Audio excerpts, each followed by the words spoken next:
Welcome to The Explainer. Today, we're diving into the epic rise and fall of King Solomon. This is a guy who was blessed with incredible wisdom, built this amazing golden age, and then watched it all just fall apart. We're going to chart his journey from total triumph to absolute tragedy, using the book of 1 Kings as our guide. This one sentence from our source material, it just perfectly nails the entire tragic story we're about to get into. It starts with his glorious temple being built, and it ends with that same temple in ashes. What a journey. So, the Book of Kings actually covers the reigns of 40 different monarchs. Yeah, 40. It's a huge slice of history. But today, we're zooming in on one of the most important figures of all, Solomon, the son who took over the throne from the legendary King David. All right, here's how we're going to break down his story. First, his surprisingly messy rise to power. Then, we'll look at the golden age of wisdom, wealth, and worship. After that, we'll see how the seeds of ruin started to get planted. Then, how the kingdom was literally torn apart. And finally, we'll pull out the big lesson from his life. Okay, let's jump right in with part one, a king's contentious rise. Yeah, Solomon's story doesn't start with some peaceful, easy coronation. Nope, it kicks off with a massive political crisis. King David is old, he's weak, he can't lead anymore, and that creates this really dangerous power vacuum at the very top. And into this power vacuum, you've got two rival factions immediately forming. On one side, you have Adonijah, David's oldest living son.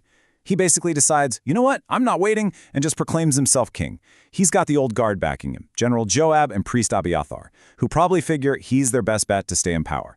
But then on the other side, you have the faction loyal to God's chosen successor, Solomon, and he's backed by heavy hitters like the prophet Nathan and Zadok the priest. So the stage is set for a real showdown. So, once Solomon is officially anointed, he moves fast to lock down his power. Adonijah tries this sneaky power grab by asking to marry David's former nurse, which sounds weird, but it was a clear play for the throne. Solomon sees it for what it is, treason, and deals with it. Then, following his father David's final instructions, he also deals with the rebellious general Joab and the two-faced Shammai. With these decisive moves, boom, the threats are gone and the kingdom is finally secure.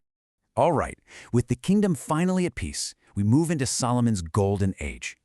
And this whole era is going to be defined by a divine gift, one that would make his name legendary for all time. So get this. In a dream, God appears to Solomon and makes him this unbelievable open-ended offer. Tell me what I should give you. It's basically a divine blank check. He could ask for anything, riches, a long life, power over his enemies, you name it, it's on the table. But here's what's so amazing. Solomon doesn't ask for any of that stuff for himself. Instead, he just humbly asks for wisdom. A discerning mind, he calls it. Why? So he can govern God's people well and know the difference between right and wrong. It's this incredibly selfless request, and you can tell God is seriously impressed. And this moment right here reveals a really powerful principle. Because Solomon put God's interests first, God just showers him with everything else.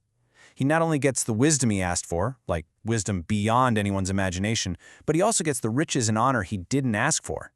This instantly makes him the greatest king of his generation. Okay, so all this wisdom and wealth comes together in Solomon's crowning achievement, building a magnificent temple for God in Jerusalem. This wasn't just some building, it was a massive 7-year project. And they were so careful about it. All the stones were pre-cut at the quarry so that the temple site itself would be quiet and sacred. No sound of hammers or chisels.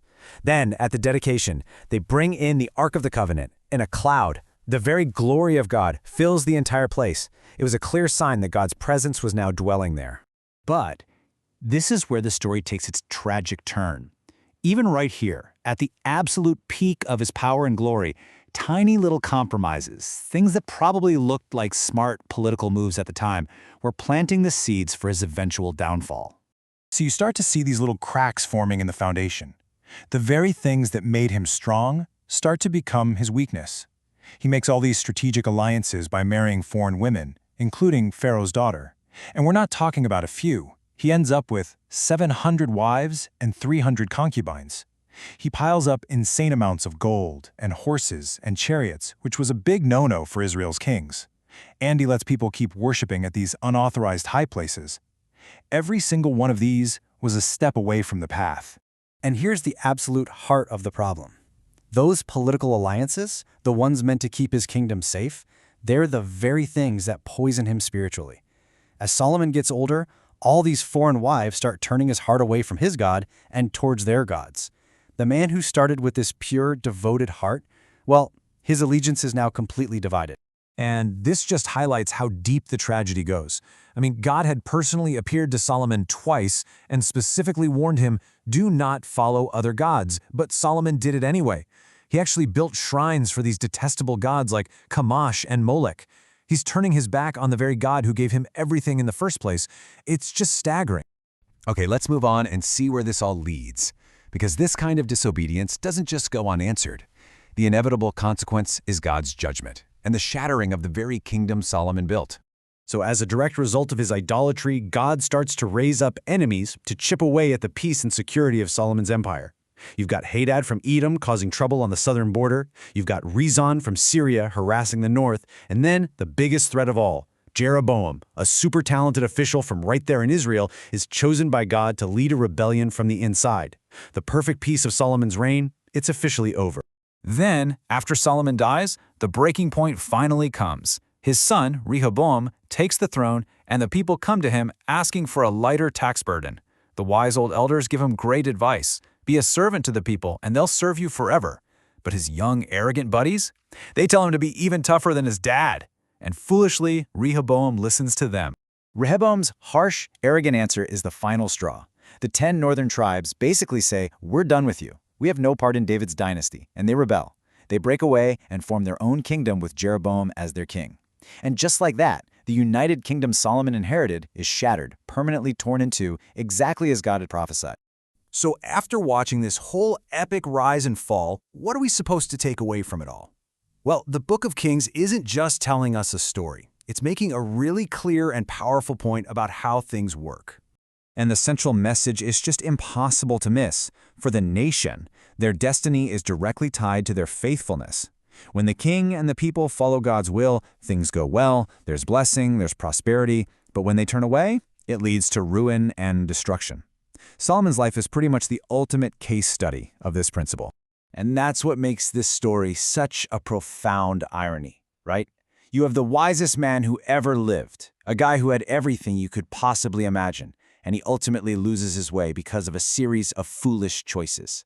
He started with this humble heart that was all in for God, but his focus tragically shifted from the giver to the gifts themselves, and that led to his downfall. And all of this leaves us with a really deep, lingering question. The wisest man who ever lived made the most foolish choices. So what does that tell us about what wisdom really is? Is it just about knowing the right thing to do?